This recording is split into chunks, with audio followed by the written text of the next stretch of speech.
महकमा मौसमियात ने आज कहा कि जम्मू कश्मीर में मुसलसल बारिश की वजह से नदी नालों में पानी की सतह बढ़ गई है, जिसकी वजह से कुछ जगहों पर सैलाबी सूरत हाल पैदा हो सकती है।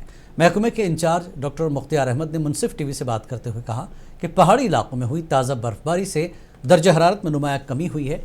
महकमे ने मिट्टी के तोदे गिरने की भी पेशगोई की है।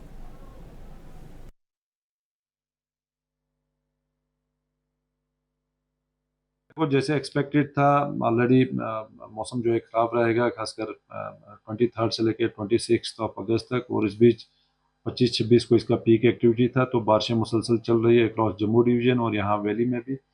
और जम्मू डिवीज़न में कल एक जगहों के अंदर जो है heavy to very heavy rainfall record किया गया, और अभी ताज़ा सूरत हाल ये है कि बारिशें कंटिन्यूसली चल रहा है। कुछ एक जगहों पे आज जो है एक्सट्रीमली हैवी रेनफॉल रिकॉर्ड होने के भी चांसेस हैं, और वहीं यहाँ साउथ कश्मीर के अंदर भी जो है मॉडरेट टू हैवी बारिशों के चांसेस हैं।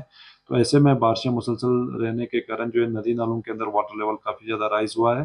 तो कमिंग टाइम में फर्दर राइज होने के चांसेस हैं। बाकी कंटिन्यूस बारिशों के कारण सॉइल या जो लैंड है वो पूरी तरह सैचुरेटेड, तो ऐसे में land slide, shooting stone, mud slides के काफ़ी ज़्यादा चांसेस हैं। तो ओवरऑल जो है एहतियात करने की ज़रूरत है, स्पेशली जो पहाड़ी इलाके हैं और जो मैदानी इलाके हैं, यहाँ पे भी water logging conditions, minor flooding के चांस हैं जम्मू के जो मैदानी इलाके हैं। तो ओवरऑल एहतियात करने की ज़रूरत है, बिल्कुल बिलखुसूस खासकर जम्मू डिवीज़न के जो मैदानी इलाके हैं। बाकी अननेसेसरी ट्रैवल ना करें, कोई भी ट्रैवलर हो, टूरिस्ट हो, ट्रांसपोर्टर हो, जनरल पब्लिक हो, तो बिल्कुल अपने घरों के अंदर सावधानी से रहें।